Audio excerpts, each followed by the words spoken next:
How's it going, everybody? It is about 8:30 Sunday evening, December the 8th. That sounds right. December the 8th, 2019. Sorry. And it is time for this week's episode of Riding in Cars with Cards. This is the show where I'm talking about decks, formats, snapshots in time, applying the lessons we're trying to learn from Homeward Path. And this week I have got quite possibly the most ultra budget deck I can find for Pioneer. For those of you who know me, the fact that I'm considering playing this deck is not remotely surprising to you. Oh, should probably put that on. The fact that I'm considering this deck at all should not surprise you at all. The deck in question capitalizes on opponents' mana inefficiencies. It capitalizes on opponents' unwillingness to waste removal spells on seemingly subpar creatures. And it takes advantage of one of the most unique draw engines I've ever had the good fortune of playing, and I have waited and waited with bated breath until I could play it again. I was expecting to only get to play it in Historic because, again, we didn't know about Pioneer yet, but I was expecting to get to play it in Historic. I was looking forward to it, and then we found out Pioneer was going to exist, and it turns out players still want to do the same kinds of things in Pioneer that they wanted to do in Standard and wanted to do in Historic. So we're just going to play some basic islands.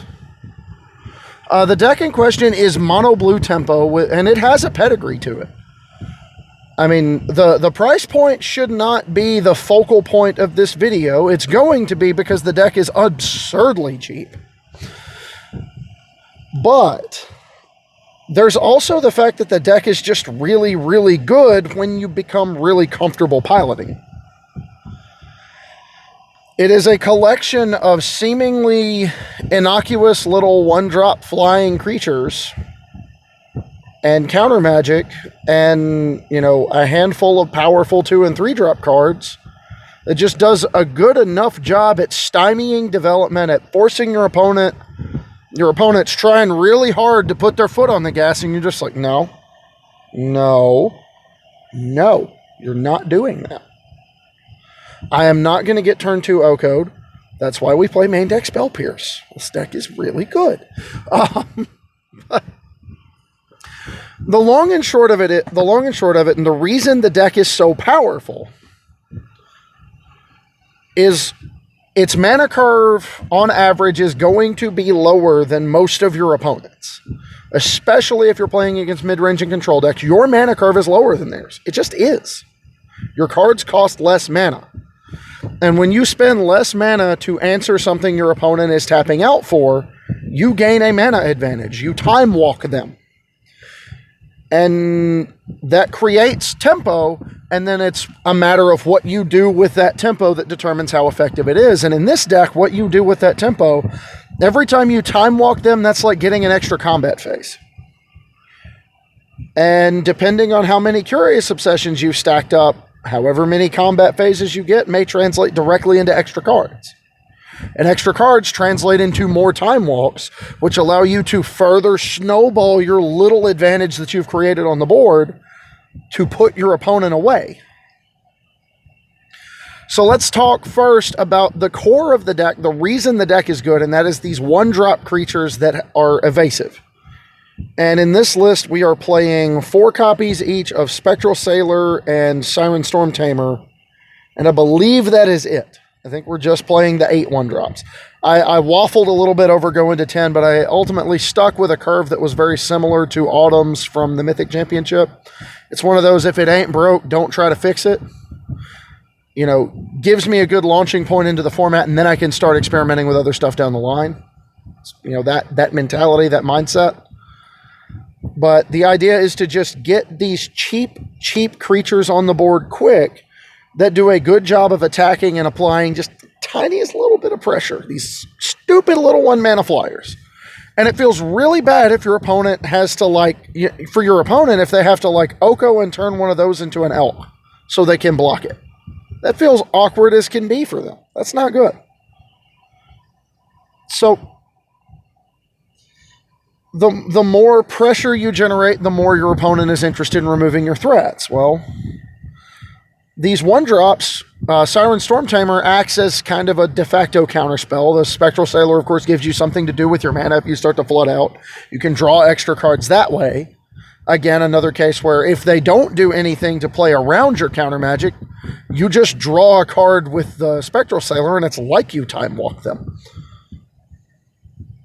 But then we move into the 2-drop slot, and the only creatures I'm playing at 2 mana are 4 copies of Brineborn Cutthroat. And I agonized over this decision, and I will probably go back and forth on this 3 or 4 times. Right now it's Brineborn Cutthroat because the format is still kind of open, and I don't know what I'm playing against. And it has the higher upside. It has the greater ceiling as a singular magic card because of what the rest of your deck is doing between cards like Opt, Spell Pierce, Dive Down, the counter magic you're playing, which is largely rooted in 2 mana spells. It becomes really easy for Brineborn Cutthroat to get very large while you're protecting it and just put the game away in a hurry right alongside your Tempest Gen, which is the only 3-drop we're playing. Actually, I take that back. I think I am playing 10 1-drops. I'm playing 4 Sailor, 4 Siren Storm Tamer, and 2 Terramander. Because Terramander can just adapt randomly in the mid-game and get big enough to close the game out. I apologize. Anybody who knows me knows I'm no stranger to resolving a Terramander. I've been playing that card ever since it premiered in Ravnica Allegiance in some form or fashion, basically everywhere. I played it in Budget, Is It Phoenix, and Modern, for God's sake. I love that card. I love me some Terramander. Scary Terry is my spirit animal. But that's it for the creatures. That's all. That's the only ways we have to win the game. We have 10 kind of mopey little 1-drops, 4 kind of mopey little 2-drops, and 4 really powerful 3-drops, but they require a little bit of setup to get going. Everybody requires a little bit of work. And that's where the rest of our cards come in. And that's where the beauty in this deck lies. Now, one key departure from the earlier builds of the deck, and one thing I'm probably going to have to revisit down the line, is I'm currently not playing any of the 2-mana draw 2 cards. I'm not playing any of them. The original version of the deck that Autumn won the Mythic Championship with was playing for Charter Course. I can't remember how many copies. And then they were playing, obviously, Curious Obsession is the heart and soul. It's the beating heart. It's what makes this deck go. Curious Obsession saying enchanted creature gets +1/+1, and the creature gains whenever this creature deals combat damage to a player, draw a card. The caveat being you have to keep attacking in order to keep the Curious Obsession around. And that's obviously easier said than done in some situations. Sometimes it's hard for you to attack. You don't have a good attack. And that's unfortunate when that happens. But then there's like every other game you play where you've done a reasonable job of at least managing the Air Force from the other side of the table so you can just get your chump attack in to draw your extra card and use your mana on their turn to interact or to deploy forces. The other consideration at 2 mana, I take that back. So we talked about the creatures. We talked about the Curious Obsession. The card is just really, really good. That's the meat. That's the heart and soul of the deck. So what are we doing with the rest of our cards? Well, we like to say the word no a lot. Like a lot. So I'm going to go through just a few of the cards available to the archetype, and then I'll tell you which ones I'm playing. And I don't have the numbers on me right off the top of my head. I cannot remember how many of each I am playing right now. But cards that are available to the archetype are, you have obviously the cornerstones, the ones that really kind of make the deck hum, are Spell Pierce and Dive Down. Spell Pierce is counter target non-creature unless its controller pays 2 for just a single blue. Dive Down is protect this house. Like, when you trade Dive Down for your opponent's removal spell, especially when your opponent's targeting your Curious Obsession wearing creature, when you trade Dive Down for that removal spell, you aren't just trading 1 for 1. You're trading 1 for 2 because your opponent was expecting a 2 for 1 out of that play. and you're getting your card. You're getting essentially an extra card off the next Curious Obsession attack. So you get that card back. You get the one you traded back. So Dive Down in particular is absurdly good in this deck because of how good it is at snowballing the advantage you're already starting to build. It's better, admittedly, in standard formats where we don't have cards like Fatal Push or the like rooting around in the format that do a really good job of punishing this kind of card. Trade 1 mana for 1 mana, and then I can respond with another 1 mana spell over the top of it to get through it. Okay, you did it. Good job. But the idea that we can force that kind of action, right? The idea that we can make that kind of a trade necessary from our opponent's point of view. They have to take all this time off from trying to kill us to make sure we don't kill them, to make sure we don't pull too far ahead of them. Dive Down is one of the best tempo cards I have ever had the great pleasure of playing. And it's almost so good that I considered playing a little bit of a green splash in this deck just so I could play Blossoming Defense, which is Dive Down that also buffs power. Just so that we have even more versatility in the hexproof suite, but I decided not to. We may try that down the road. That may be something I experiment with down the road, but right now I'm not priced into that yet. But the other 1 mana spell we have at our disposal is Opt, which is just clean little bits of card selection. That's what it's here for. It's not sexy. It's not supremely powerful. It's just Opt.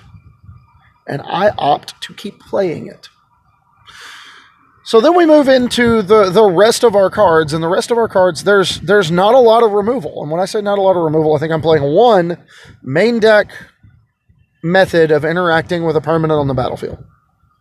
And that is 1 copy of Blink of an Eye. Maybe 2, I can't remember. The rest of our main deck cards are counterspells. Counterspells and lands.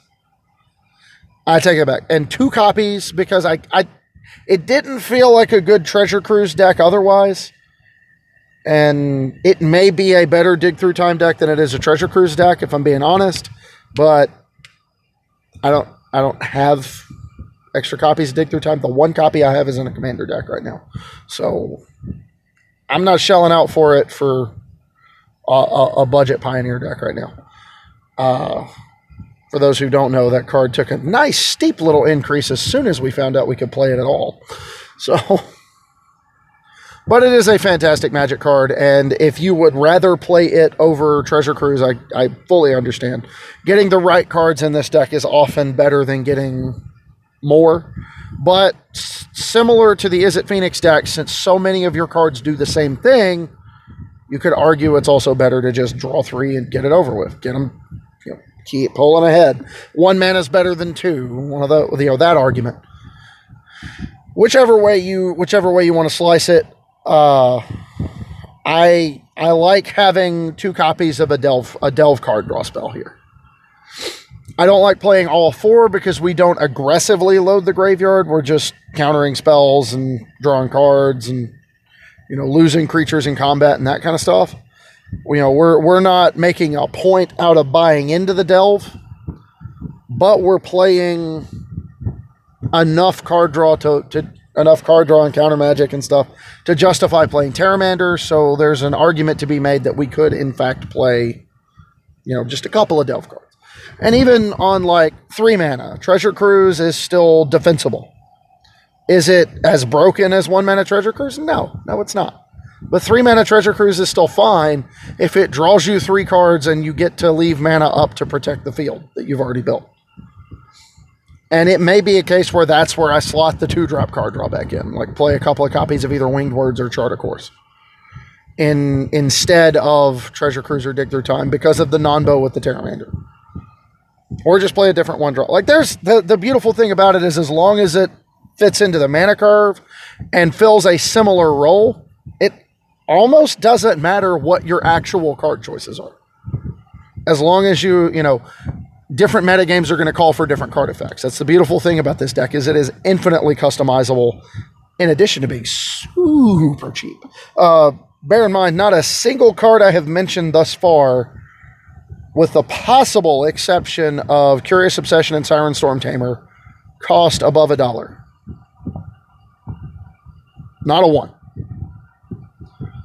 And I know because I got them. I ordered the majority of these cards. Actually, before I found out about the Pioneer announcement, Brett and I were considering building decks for Paper Historic because we just had all these cards. And I thought maybe, and it kind of falls under the nostalgia factor. It's the same reason that I already had most of the Teamer Energy stuff before Pioneer was announced. It was just a deck I really liked playing, and I wanted the cards back. So I went ahead and got them. And Tempest Gen, I think, was like 75 cents. I want to say Siren Storm Tamer and Curious Obsession were both maybe $1.50. And then everything else was under $1. Transitioning into the actual counterspells now, there's a couple of different schools of thought as far as what to do with the actual counterspells. The popular one and the one that worked in Standard the best was to play Wizard's Retort. But in order to play Wizard's Retort, we need to play more Wizards. So that would make us want Merfolk Trickster in the 2-drop slot over Brineborn Cutthroat. If hard counters become more necessary than just good enough tempo counters, just good enough soft counters, I am 1,000% in favor of this. I have no problem with that decision. But between it's your tribal counterspell, for lack of a better term, you either get actual counterspell by playing Wizards, which Siren Storm Tamer doubles as a pirate or a wizard, but it's a lot easier to get your pirate count high without playing bad cards in this deck than it is to get your wizard count high.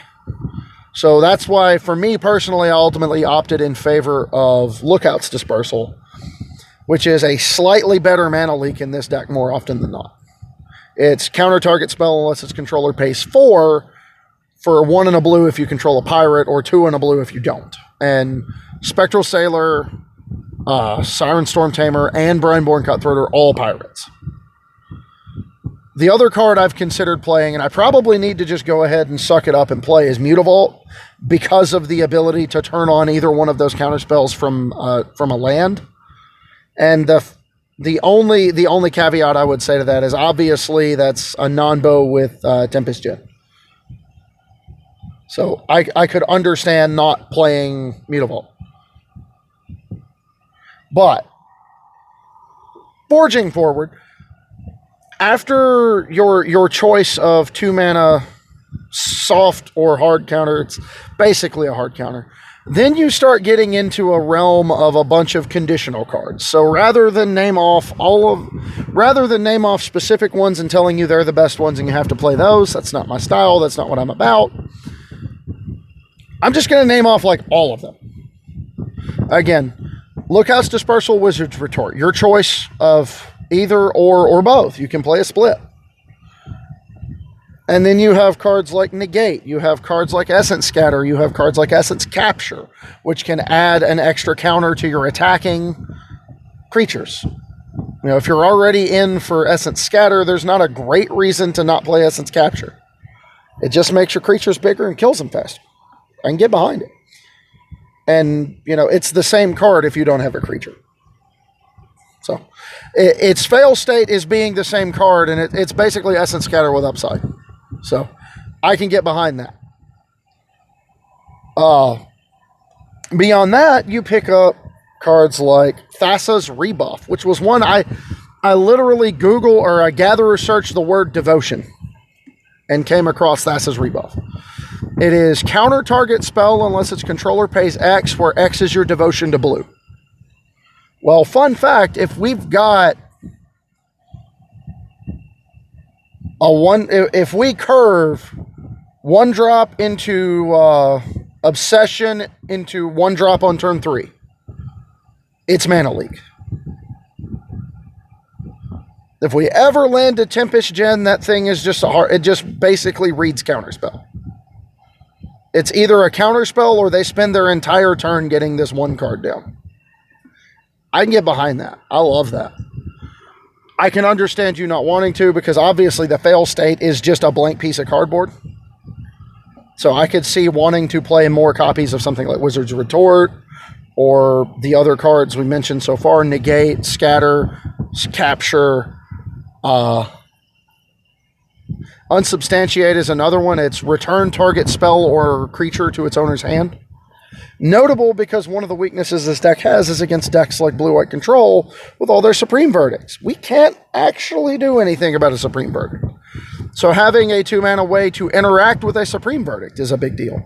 It can often be the difference between winning and losing, because you can bounce the Supreme Verdict and knowing that it's on deck for the next turn, just get as much value out of what you have as you can, set up to rebuild the board later. You know, it's that kind of a situation. And then last but not least, you've got some of the more intriguing sideboard options in the format. You can go further down the flash rabbit hole. You can play cards like Brazen Borrower. You can play cards like Nimble Obstructionist if you're really worried about activated or triggered abilities and want to up your wizard count. You can play cards like Diamond Mare and Entrancing Melody out of the sideboard. You can play Aether Gust. You can play Cerulean Drake against these red decks. You can play what am I thinking here? Lazotep Plating is a card that protects you from Thoughtseize. You know, they Thoughtseize, target you, you respond with Plating. No, make a 1/1, attack for a little more. Like, the sideboard strategy I tend towards, because our main deck configuration is generally really good against control, is leaning more towards shoring up the awful aggro matchup we have. Again, this is a deck predicated on being lower to the ground, costing less mana than the cards you're trying to counter. And if your opponent's playing 1 and 2 mana spells and a bunch of burn, you're not winning that matchup reliably. You can get there, especially if your opponent's deck is not built particularly well. Like if your opponent's deck is playing too many 3s and 4s, oh yeah, you can get there. But if they're playing mainly 1s and 2s and they're smart about how they use their 4s, or smart about how they use their top end, use the cheaper stuff to bait out the counter magic so they can resolve the haymaker, you can get got. And there's not a whole lot you can do about it. I will say, in the case of the more linear aggro decks like Blitz or Affinity, or you know, the really, really all-in kind of decks, it really depends on player draw. Because if you're on the play and you can go one drop into Obsession, or one drop into Counterspell into Obsession, you can put yourself in a position to win that matchup in a hurry. The problem is when you're having to try to do that from behind. And the other obvious issue with this deck as a whole is just a severe weakness to the card Supreme Verdict. We can't actually do anything about that card. The two other huge problem cards for us are going to be Teferi Time Raveler and Narset Parter Veils. How good those two cards are and how good we are at managing those is going to dictate how good this deck is going forward. But the most exciting thing I found out about it, despite the pedigree, despite all these cards it gets to run, it is a deck that is very much greater than the sum of its parts. It does a really good job from a conceptual level of just doing what a tempo deck's supposed to do. But the most exciting part about it is the price point. Again, nothing in this deck costs more than $1 or $1.50. Unless you start getting cute and adding stuff like Mutavault to your mana base, which, I mean, you definitely can. It would be an extra threat. Wouldn't harm your Tempest Gen super bad. I can't say that one way or another. I've never tried it. But, you know, mathematically speaking, at least, it shouldn't completely destroy you. And it gives you the upside of being able to up your wizard count without having to play more wizards, that kind of thing. But outside of those kinds of situations, and then some sideboard cards you may or may not want to play, this deck is super cheap. Like borderline unreasonably cheap. I just on a whim, because I set up the new Magic Online account, I went ahead and went to MTGO Traders, and I wanted to see how much it was going to cost to build this deck on MTGO, because I know I have none of the cards. I just made the account. It's brand new. And with a brand new account and none of the cards, the only thing I have is basic islands. This deck was going to cost me like $5. $5 for a starting point in Pioneer that fits the way I like to play Magic. I don't know if I should argue with that, but I know I'm not going to. The plan next is to go through the collection that they gave me at startup, see how many tickets I can get for that, and then go from there. But to start up, I think we can do a whole lot worse than a $5 mono blue tempo deck that takes advantage of some of the weaknesses of the big decks in the format right now, namely mana inefficiency, linear gameplay, and unwillingness to interact with threats on the board. So that's where I'm at on mono blue tempo. I hope you enjoyed it.